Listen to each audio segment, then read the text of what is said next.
So hi everyone, this is Akshansh and I hope you all are doing good. अच्छा सुनो, एक सवाल का जवाब देना ऑनेस्टली।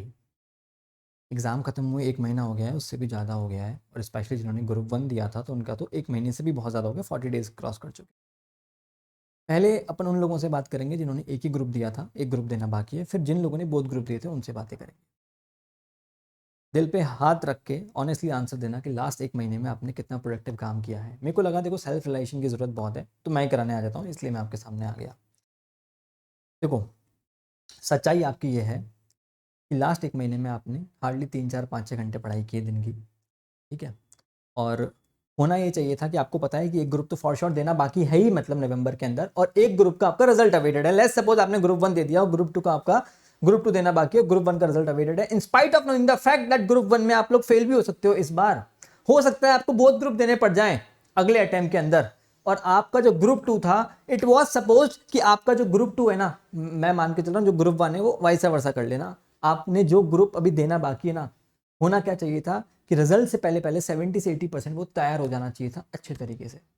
होता क्या कि सपोज करो कि आपने जो ग्रुप अपेयर कर लिया उसका रिजल्ट इन केस नेगेटिव भी आ जाता ना, तो भी कोई इंपैक्ट नहीं पड़ता, क्योंकि आपको वो रिवीजन करना रहता, और ये आप ऑलरेडी 70 से 80% प्रिपेयर कर चुके, तो ये भी रिवीजन करना रहता। अगले अटेम्प्ट में आपका फॉर श्योर निकल जाता किसी भी कीमत पे। बट हो क्या रहा है, हो ये रहा है कि आपने अभी तक ऑलरेडी जो आपको ग्रुप देना बाकी है उसका सिर्फ 25, 30, 40% ही पढ़ा है, और आपको पता नहीं कि आपके पहले वाले ग्रुप का क्या रिजल्ट आएगा। और मैं आपको बताऊं फिर क्या होगा इन केस, चलो मैं गंदा बोल रहा हूं लेकिन सुनना, ठीक है? इन केस अगर आपका रिजल्ट नेगेटिव आया, अब आप क्या करोगे? 8-10 दिन तो आपको रिजल्ट डाइजेस्ट करने में लग जाएंगे, फिर आपको लगेगा कि भाई साहब अभी तो ग्रुप 2 पूरा बाकी है जो आपने अभी अपेयर करना था, और ऑलरेडी आप एक ग्रुप में फेल कर चुके हो। अब आप सोचोगे कि क्या करें क्या करें, इतना मेंटल स्ट्रेस आएगा, फिर आप एकदम दौड़ने लग जाओगे, एकदम 12-13 घंटे की पढ़ाई करोगे, और आपको लगेगा यार कितनी मेहनत कर रहा हूं मैं, या कर रही हूं मैं, और आपके पेरेंट्स को भी ये लगेगा।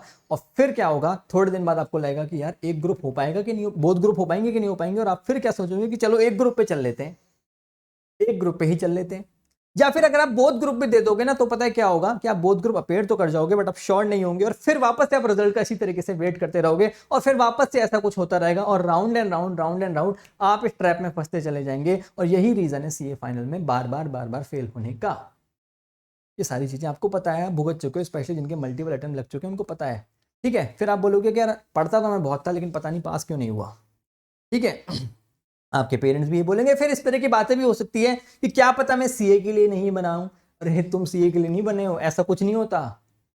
तुम्हारी स्ट्रेटेजी सही नहीं है, तुम्हारी स्ट्रेटेजी सही नहीं है, तुम्हारा खुद के मन पे कंट्रोल नहीं है, तुम खुद को ही कंट्रोल नहीं कर पा रहे। तुमको पता है कि अभी मेरे को पढ़ना चाहिए, अभी हमारा एक ग्रुप अभी पेंडिंग है, देना बाकी है, फॉर श्योर देना बाकी है, और एक ग्रुप के पेपर भी कुछ खास नहीं गए, फिर भी बैठे बैठे कभी मूवी कभी कुछ कभी कुछ। मैं ऐसे भी नहीं बोल रहा कि भैया शुरू शुरू में 7-8 दिन 10 दिन समझ में आता है कि आपने चलो रेस्ट कर लिया, उसके बाद क्या कर रहे हो। फैक्ट ये है, सीए फाइनल निकालने के लिए 6 महीने की रिग्रेस मेहनत चाहिए। रैंकर जो निकलते हैं वो ऐसे निकलते हैं, 4 रिवीजन चाहिए तब जाके सीए फाइनल निकलता है। तब ऐसा कोई नहीं बोल सकता कि बने या नहीं बने सीए फाइनल के लिए। और अगर तुम सीए के लिए नहीं भी बने ना, तो सीए के बाद कुछ और कर लेना, लेकिन अपनी नाकामयाबी को इस तरीके से टाल देना कि मैं तो इस चीज के लिए बना ही नहीं था इसलिए छोड़ दिया। ये है ना, अपने आप में तुम्हारी नाकामयाबी शो करती है। इसका मतलब देखो, तुम सीए के लिए नहीं बने, सीए बनने के बाद कुछ और कर लो, मजा आएगा ना। बट इस तरीके से टाल देना, खुद को सेटिस्फाई कर लेना, और फिर कुछ नहीं तो हार गए तो चलो आईसीआई को ब्लेम कर लेते हैं ना, ऑल दैट, ये नहीं चलेगा। और तुमको, तुम्हारे पेरेंट्स को भी तुम्हें लगेगा कि तुम पढ़े थे, क्योंकि रिजल्ट के बाद तुम पढ़े, बुरी तरह पढ़े, जो कि सब पढ़ते हैं। तो उसमें तो डिफरेंस ही क्या क्रिएट कर दिया तुमने?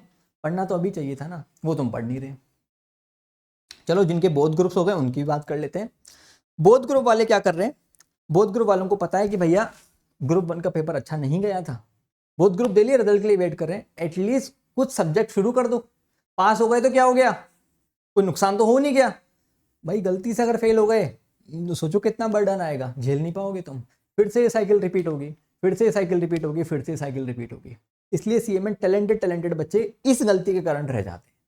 क्योंकि क्योंकि एग्जाम के बाद और रिजल्ट से पहले का जो टाइम पीरियड होता है ना, सारा खेल सब बच्चे इसी में कचरा कर देते हैं। ये बात कोई नहीं बताता आपको, पर ये सच्चाई है। जो इंसान बिल्कुल बिलो एवरेज भी हो ना, और वो पेपर देने के बाद भी पढ़ ले, मैं बता रहा हूँ इतना सफिशिएंट टाइम पीरियड होता है कि इजीली निकाल पाएगा, क्योंकि 3 महीने सफिशिएंट नहीं होता है सीए फाइनल के लिए। आपको एक बात और बताऊं, मई 24 के अंदर आपका वो आ रहा है, न्यू कोर्स आ रहा है और ये आपके लिए लास्ट अपॉर्चुनिटी है नवंबर के अंदर। नवंबर में आईसीआई रिजल्ट ऐसा देगा कि निकल जाएं बच्चे आईसीआई की। यही हर बार की स्ट्रेटेजी रहती है जब भी कोर्स बदलता है, और तुम इतने नालायक हो अपनी हरकतों के कारण वहाँ पे भी फेल होगे। फिर न्यू कोर्स में परेशान होगे, वापस से क्लासेस लोगे, वापस से ट्रैप चलेगा। कई तो सोचेंगे यार नया कोर्स आके छोड़ देते हैं।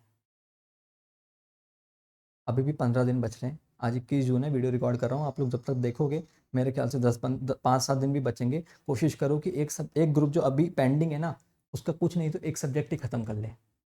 जान लगा दो अभी से, ऐसे सीए फाइनल नहीं निकलती है। ऐसे लूप में चलते जाओगे। और मैं एक बात बताऊँ, सीए का भले ही आपको प्रैक्टिकली कितना भी ज्ञान हो, आपके ऑफिस में भी एक भैया बैठते होंगे जिनको इतना ज़्यादा आता है सब कुछ, लेकिन उनसे सीए फाइनल नहीं निकल रहा है। सीए ना बनने तक आपकी वर्थ है 30,000 रुपये। उस सब काम को सीखने के बाद भी, सीए की डिग्री आने के बाद वही सब काम की वर्थ आपकी 1 लाख रुपीज़ प्लस हो जाएगी। ठीक है, तो ऑल इज़ अबाउट, जो लोग कहते हैं ना कि नहीं नहीं नहीं काम आना बहुत ज़रूरी है, काम आना बहुत ज़रूरी है, डिग्री तो बस नाम की। डिग्री बहुत ज़रूरी है। डिग्री से आपकी वर्थ 3 से 4 टाइम ज़्यादा इंक्रीज़ हो जाएगी, जो आपको एग्जिस्टिंग नॉलेज है। और जिनको एग्जिस्टिंग नॉलेज नहीं भी है ना, और जिसको बहुत ज़्यादा नॉलेज है, वो बहुत ज़्यादा नॉलेज वाला भी 30-40 हज़ार रुपये में काम कर रखा होगा। जिसको नॉलेज नहीं भी है उसको भी आईसीआईसी बैंक या कोई सा भी बैंक 70-80 हज़ार रुपये तो दे देगा, just because of this degree. ठीक है, तो लोगों की बातों में ना आके खुद के बारे में सोचें। Think about your family, think about your career. तो इट्स अ वेकअप कॉल। लग जाओ, जान लगा दो। ठीक है, आपका होना ये चाहिए था कि अभी जो रिजल्ट आने वाला है ना, उससे पहले पहले आपका एक ग्रुप तो खत्म हो जाना चाहिए था, जो अभी आपको नवंबर में फॉर श्योर देना ही था। हमने तो क्लासेस, मैंने तो खुद ने क्लासेस इसलिए ली थी, ऐसे ली थी कि एग्जाम के बाद बैच शुरू करा, रिजल्ट से पहले खत्म करा देंगे। पर्पज़ ये था कि लाइव बिठा के बच्चों का काम खत्म करवा दें। ठीक है, तो या तो आप खुद से पढ़ो या कुछ करो। अब तो क्लासेस लेने का भी क्या ही टाइम है मतलब। ठीक है, अब फटाफट खत्म करो। So it's a wake up call. जग जाओ, नहीं तो इसी ट्रैप में राउंड एंड राउंड चलते जाओगे, धंसते चले जाओगे। ठीक है, चलिए, thanks a lot, bye bye.